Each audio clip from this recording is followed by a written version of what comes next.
یہ ہے دنیا کا سب سے سیکیورڈ کانوائے۔ اس میں جس چیز کو سیکیورٹی دی جا رہی ہے وہ شاید یو ایس پریزیڈنٹ سے بھی زیادہ امپورٹنٹ ہے۔ اس کانوائے میں نیوکلیئر ویپن کو ایک جگہ سے دوسری جگہ ٹرانسپورٹ کیا جا رہا ہے۔ اگر ٹرانسپورٹ کے دوران کانوائے پر حملہ ہو جائے تو اس کے نتیجے میں دنیا کا سب سے خطرناک ویپن غلط ہاتھوں میں جا سکتا ہے، جس کا نقصان صرف ایک کنٹری کو نہیں بلکہ پوری دنیا کو اٹھانا پڑ سکتا ہے۔ اسی لیے اس کی سیکیورٹی پر کسی قسم کا سمجھوتا نہیں کیا جا سکتا۔ امریکہ جیسی super power country in nuclear weapons کو کس طریقے سے ٹرانسپورٹ کرتی ہے، اس کانوائے میں کون کون سی گاڑیاں کس کام میں لائی جاتی ہیں، اور اگر حملہ ہو جائے تو فیڈرل ایجنٹس اس کو کس طریقے سے ہینڈل کرتے ہیں۔ دنیا میں 12,515 نیوکلیئر ویپنز ہیں، جن میں سے 41% اکیلے یونائٹڈ اسٹیٹس آف امریکہ کے پاس ہیں۔ یہ تمام ویپنز پورے امریکہ کے چپے چپے پر پھیلے ہوئے ہیں۔ جو ایکٹیو ویپنز ہیں وہ U S air force, military اور نیوی کی سب میرینز میں موجود ہیں، لیکن ان میں سے ہزاروں ویپنز اسٹوریج موڈ میں ہیں، یعنی یہ بیک اپ ویپنز ہیں جو پورے نارتھ امریکہ میں پھیلے ہوئے ہیں۔ پر سوال یہ ہے کہ نیوکلیئر ویپنز کو پھیلا کر ہی کیوں رکھا جاتا ہے؟ نیوکلیئر ویپنز کو ہمیشہ پھیلا کر ملک کے ڈیفرنٹ پارٹس میں چھپا کر رکھا جاتا ہے، اور یہ انفارمیشن بہت سینسٹیو ہوتی ہے۔ ایسا اس وجہ سے کیا جاتا ہے تاکہ دشمن اٹیک کر کے ان کو ناکارہ نہ بنا دے۔ پھیلا کر رکھنے سے فائدہ یہ ہوتا ہے کہ دشمن کو اگر حملہ کرنا بھی ہوگا تو وہ ایک ساتھ سارے نیوکلیئر ویپنز کو تباہ نہیں کر پائے گا۔ اس طریقے سے ملک کے پاس کچھ نہ کچھ نیوکلیئر ویپنز سیلف ڈیفنس کے لیے بچ جائیں گے۔ اب جب نیوکلیئر ویپنز ایک سیف جگہ پر پڑے ہیں تو ان کو ایک جگہ سے دوسری جگہ ٹرانسپورٹ کرنے کی ضرورت ہی کیوں پیش آتی ہے؟ اس کا سب سے بڑا ریزن ہے مینٹیننس۔ جیسے ملٹری میں ہتھیاروں کی مینٹیننس بہت ضروری ہے، ویسے ہی نیوکلیئر ویپنز کی مینٹیننس کرنا بھی بہت ضروری ہوتا ہے۔ ظاہر ہے ہر وقت تو جنگ کا سما نہیں ہوتا، اور نہ ہی ویپنز ہر وقت استعمال ہوتے ہیں، اسی لیے پڑے پڑے ان کے میکینیکل پارٹس کو زنگ لگ جاتا ہے۔ اس کے علاوہ خاص طور پر نیوکلیئر ویپنز کے اندر موجود پلوٹونیم یا یورینیم کی ہیلتھ دیکھتے رہنا بھی بہت ضروری ہوتا ہے، تاکہ ایسا نہ ہو کہ جب ان کو استعمال کرنے کا وقت آئے تو یہ کام ہی نہ کریں۔ ان سب چیزوں کو دیکھتے ہوئے نیوکلیئر ویپنز کو انسٹال تو اسٹریٹجک لوکیشن پہ ہی کیا جاتا ہے، لیکن ان کی مینٹیننس ایک ایسی فیسلٹی میں کی جاتی ہے جو کسی سینٹرل لوکیشن پہ موجود ہو۔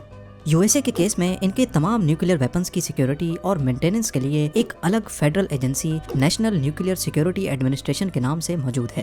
اسٹریٹجک لوکیشن سے نیوکلیئر ویپنز کو ہٹانے کی اور بھی کئی وجوہات ہو سکتی ہیں، جیسا کہ سیکیورٹی کنسرن، یعنی انٹیلیجنس ایجنسی کو اگر نیوکلیئر ویپنز کی لوکیشن لیک ہونے کی انفارمیشن مل گئی تو ان کو فوراً وہاں سے ہٹا دیا جاتا ہے۔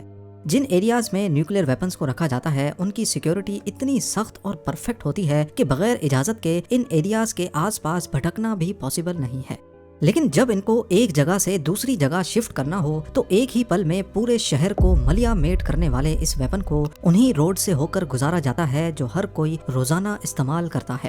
جب تک یہ ریموٹ لوکیشن میں چھپا ہے تب تو ٹھیک ہے، لیکن روڈ پہ آنے پر اس کی سیکیورٹی کافی کمپلیکیٹڈ ہو جاتی ہے۔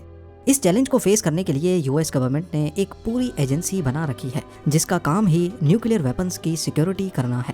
یہ ملٹری کانوائے جو آپ دیکھ رہے ہیں یہ عموماً یو ایس اے میں نیوکلیئر ویپنز کو ایک جگہ سے دوسری جگہ ٹرانسپورٹ کرنے کے دوران استعمال ہوتا ہے۔ دیکھنے میں یہ اتنا بڑا کانوائے نہیں لگ رہا جتنا کسی وی آئی پی کا سیکیورٹی کانوائے ہوتا ہے، لیکن اصل میں یہ اتنا سیکیورڈ ہے کہ ایک عام شخص ایسی سیکیورٹی کے بارے میں سوچ بھی نہیں سکتا۔ اس کانوائے میں گاڑیوں کی تعداد تو ڈیفرنٹ ہو سکتی ہے، کیونکہ یہ ڈیپینڈ کرتا ہے کہ نیوکلیئر ویپن کتنا بڑا ہے اور کہاں جائے گا۔ اس کانوائے کے آگے اور پیچھے پولیس کی گاڑیاں ہوتی ہیں جن کا کام ہوتا ہے رش والے روڈ سے کانوائے کو بغیر رکے گزارنا۔ ان پولیس کی گاڑیوں کے بیچ میں جتنی بھی گاڑیاں ہیں یہ ہے اصل کانوائے۔ ان میں بختر بند گاڑیاں ٹرک کے قریب قریب ایک خاص ڈسٹینس اور خاص سائڈ پہ ساتھ ساتھ چلتی ہیں، جن کو بیئر کیٹ کہا جاتا ہے۔ ان کو صرف بلٹ پروف کہنا ان کی شان میں گستاخی کرنے جیسا ہوگا، کیونکہ یہ اس سے کافی زیادہ سیکیورڈ ہیں۔ ایک بختر بند میں 4 سے 6 فیڈرل ایجنٹس ہوتے ہیں جن کا کام ہوتا ہے کانوائے کو اٹیک سے بچانا اور اسی وقت کاؤنٹر اٹیک کرنا۔ ان بختر بند گاڑیوں میں جگہ جگہ آپ سوراخ دیکھ سکتے ہیں جس کی مدد سے ایجنٹس باہر نکلے بغیر اندر سے ہی فائر کر سکتے ہیں۔ یہ ایجنٹس کوئی معمولی لوگ نہیں بلکہ ٹرینڈ کمانڈوز ہوتے ہیں جن کے پاس ہینڈ گنز، شارٹ گنز اور اسالٹ رائفلز کے ساتھ ساتھ لاکھوں راؤنڈز موجود ہوتے ہیں۔ اگر پھر بھی بات نہ بنے تو بختر بند کے اوپر آٹومیٹک مشین گن بھی لگی ہوتی ہے۔ پر یہ سب ویپنز تو صرف خطرے کی صورت میں استعمال کیے جاتے ہیں اگر کبھی نیوکلیئر ویپنز کی ٹرک پر حملہ ہو جائے۔ نارمل ٹرانسپورٹ آپریشن کے دوران یہ ایجنٹس ہر چھوٹی سے چھوٹی چیز پر نظر رکھ کر ایک دوسرے سے شیئر کرتے ہیں۔ کانوائے کی تمام گاڑیاں آپس میں ریڈیو کے ذریعے کنیکٹڈ ہوتی ہیں۔